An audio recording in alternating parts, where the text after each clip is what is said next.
आज हम बात करेंगे पाकिस्तान के उस हिस्से की जो इस वक्त पूरी तरीके से सुलग रहा है। बलूचिस्तान पाकिस्तान का सबसे बड़ा लेकिन सबसे अशांत प्रांत। पिछले कुछ दिनों में बलूचिस्तान में जो हुआ उसने इस्लामाबाद से लेकर रावलपिंडी तक पाकिस्तानी सेना और सरकार की नींद को उड़ाकर रख दिया।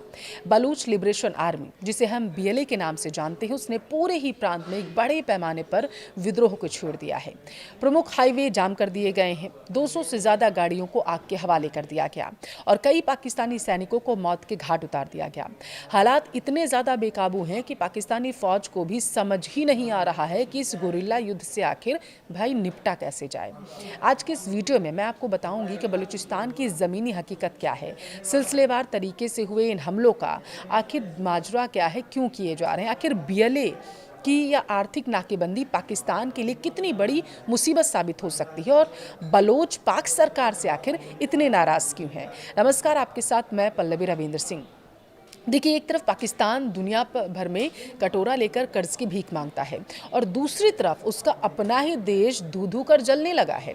पिछले कुछ घंटों की अगर मैं बात करूं तो बलूचिस्तान के हाईवे पर 200 से ज़्यादा गाड़ियों को आग के हवाले कर दिया गया, पूरी तरीके से निस्तानाबूद कर दिया गया। पाकिस्तानी सेना के दर्जनों जवान मारे जा चुके हैं। इतिहास खुद को दोहराने लगा है। अब ये लोग सवाल पूछ रहे हैं, 1971 में जो पूर्वी पाकिस्तान के साथ हुआ, क्या अब वही बलूचिस्तान में होने जा रहा है? आज जो बलूच लिबरेशन आर्मी पाकिस्तानी सेना पर घात लगाकर हमले कर रही है या खनिजों से भरे ट्रकों को जला रही है, वो सिर्फ एक दिन का गुस्सा नहीं है। यह नतीजा है 1948 में बंदूक के दम पर किए गए जबरन कब्जे का। यह नतीजा है 75 सालों तक बलूचिस्तान के सोने, गैस, कोयले की खुली लूट का। जब किसी आवाम को उसके ही घर में गुलाम बना दिया जाए और उनके युवाओं को गायब कर दिया जाए, उनके संसाधन चीन को बेच दिए जाएं, तो जवाब में सिर्फ गोलियां ही चलती हैं। पाकिस्तानी मीडिया और स्थानीय रिपोर्ट्स के मुताबिक बलूचिस्तान इस वक्त एक युद्ध के मैदान में तब्दील हो चुका है। बलूच विद्रोहियों ने पाकिस्तानी सेना, उनके प्रतिष्ठानों और आर्थिक संपत्तियों को निशाना बनाते हुए एक साथ कई हमलों को अंजाम दिया। हाल ही में BLA ने बलूचिस्तान में आर्थिक नाकेबंदी का ऐलान किया। इस ऐलान के तुरंत बाद बलूच लड़ाकों ने प्रांत के कई प्रमुख राजमार्गों को अपने कंट्रोल में ले लिया। स्थानीय बलूचिस्तान पोर्ट की रिपोर्ट बताती है कि इस नाकेबंदी के दौरान 200 से ज़्यादा वाहनों को रोककर आग लगा दी गई। ये कोई आम गाड़ियां नहीं थीं, बल्कि इनमें से ज़्यादातर गाड़ियां बलूचिस्तान के खनिज संसाधनों को निकालकर पंजाब और इसके अलावा अन्य प्रांतों में ले जाने के लिए काम आती थीं। अब सुनिएगा, चगाई ज़िले के नोकचाह इलाके से जो खबर सामने आई वो तो सबसे हैरान करने वाली थी। पाकिस्तानी प्रशासन के लिए एक बड़ा झटका माना गया। यहाँ बलूच लड़ाकों ने खनिजों के परिवहन में शामिल एक पूरे काफिले पर ही ताबड़तोड़ गोलियां बरसाई थीं। इसके बाद उन्होंने गाड़ियों को जब्त किया और उन्हें आग लगा दी। यह सीधा संदेश दिया गया उनकी तरफ से कि इस्लामाबाद को बलूचिस्तान के संसाधनों की लूट अब बर्दाश्त नहीं की जाएगी। BLA का गुस्सा सिर्फ आर्थिक संपत्तियों तक सीमित नहीं रहा है, उनका सीधा निशाना जो रहा पाकिस्तानी सेना और सुरक्षा बल है। चगाई के अलावा एक अन्य बड़ी घटना नोशकी शहर के पास हुई है। बताया जा रहा है कि 40 राजमार्ग पर किली बट्टो इलाके से पाकिस्तानी सेना का एक बड़ा काफिला गुजर रहा था। तभी बलूच विद्रोहियों ने एक सैन्य काफिले पर घात लगाकर हमला किया। इस भीषण हमले में कई पाकिस्तानी सैनिकों के मारे जाने की खबर है।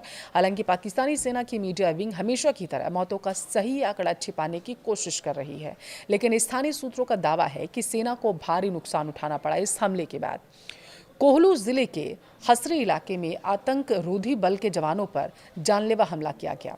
हालांकि इस खास हमले की अभी तक किसी संगठन ने आधिकारिक तौर पर वहां पर जिम्मेदारी नहीं ली है, लेकिन काम करने का तरीका पूरी तरीके से ऐसा लग रहा है जैसे बलूच विद्रोहियों का ही है। अब आपको मैं यहाँ पर बता दूं कि कोई एक दिन का गुस्सा नहीं रहा है बलूचों का। पिछले कई हफ्तों की ये बात है। BLA ने मस्तंग ज़िले के खदकुचा इलाके में पाकिस्तानी सेना के एक काफिले को निशाना बनाया था।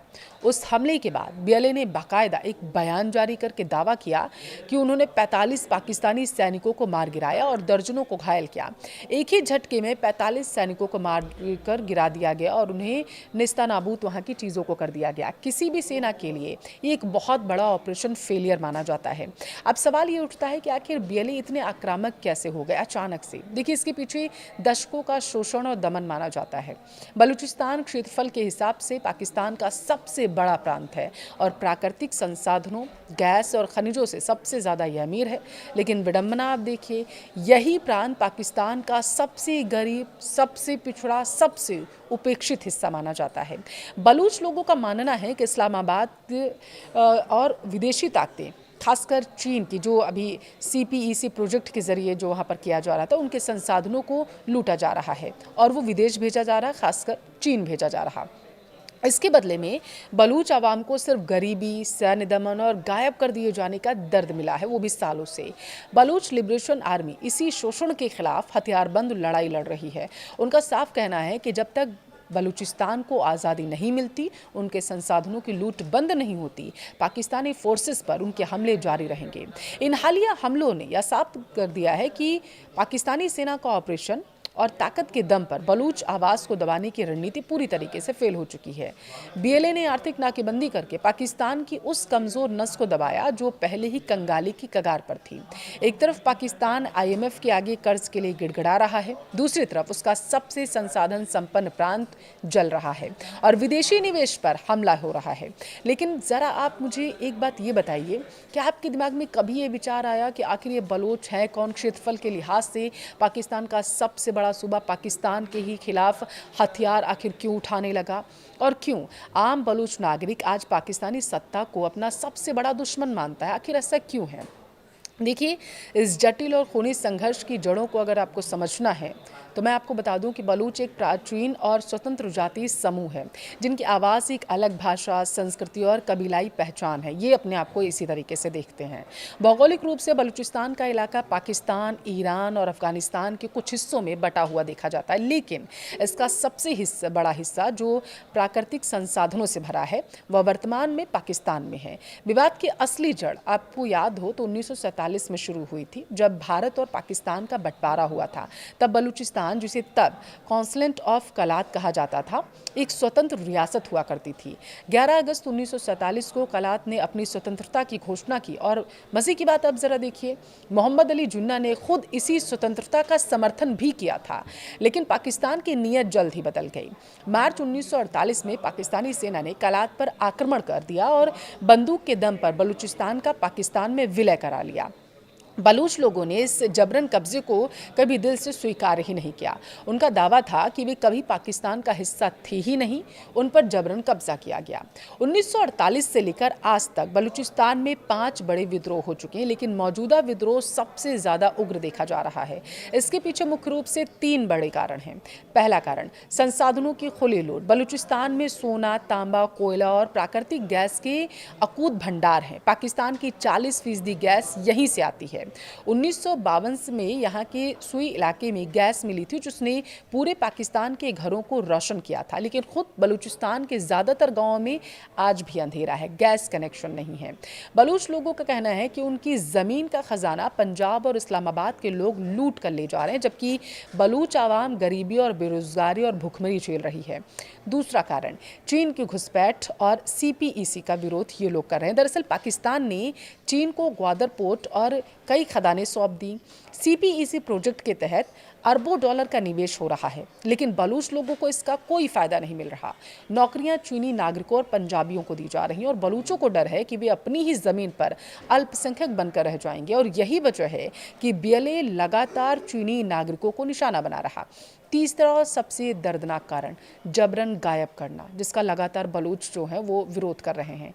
देखिए, पाकिस्तानी सेना की किल एंड डंप ये जो पॉलिसी है, नीति है, बलूचों के दिलों में इसी की वजह से नफरत सबसे ज़्यादा भरी है। अगर कोई भी बलूच अपने हक की आवाज़ उठाता है तो पाकिस्तानी खुफिया एजेंसियां उसे उठा ले जाती हैं। आज हज़ारों बलूच छात्र, पत्रकार, डॉक्टर्स और सामाजिक कार्यकर्ता गायब हैं, जिनके बारे में कोई पूछता ही नहीं। उनकी लाशें महीनों बाद जंगलों या पहाड़ों में क्षत विक्षत हालत में मिलती हैं।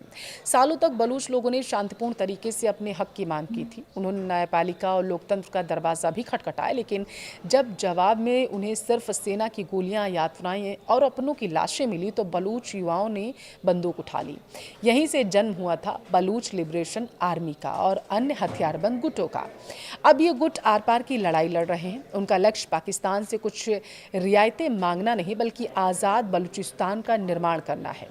आज पाकिस्तान एक बहुत बड़े संकट में है। एक तरफ उसकी अर्थव्यवस्था ढह चुकी है, दूसरी तरफ उसका सबसे बड़ा प्रांत पूरी तरीके से कंट्रोल से बाहर हो चुका है। बलूचिस्तान सिर्फ एक भौगोलिक समस्या नहीं है, यह एक मानवीय त्रासदी और दशकों के दमन का परिणाम है। इतिहास गवाह है कि किसी भी आवाम को सिर्फ सेना और बंदूकों के दम पर हमेशा के लिए गुलाम नहीं बनाया जा सकता। पाकिस्तान ने 1971 में बांग्लादेश के रूप में इसकी कीमत भी चुकाई थी और आज बलूचिस्तान में भी वही हालात बनते हुए नजर आ रहे हैं। हाईवे का बंद होना, 200 से ज़्यादा कमर्शियल गाड़ियों का जलना, सेना के दर्जनों जवानों की मौत, ये सिर्फ एक प्रांत की कानून व्यवस्था का मसला नहीं रह गया है, बल्कि यह पाकिस्तान के वजूद और उसकी नीतियों पर एक बहुत बड़ा सवालिया निशान है। आने वाले दिनों में ये देखना दिलचस्प होगा कि पाकिस्तानी सेना इस गोरिल्ला युद्ध का जवाब आखिर कैसे देती है और क्या बलूचिस्तान में शांति का कोई राजनीतिक रास्ता भी निकल पाएगा। ये आग पाकिस्तान को और गहराई तक झुलसा देगी। फिलहाल बलूचिस्तान के हालात पर आपकी क्या राय है, मुझे कमेंट में ज़रूर बताएं।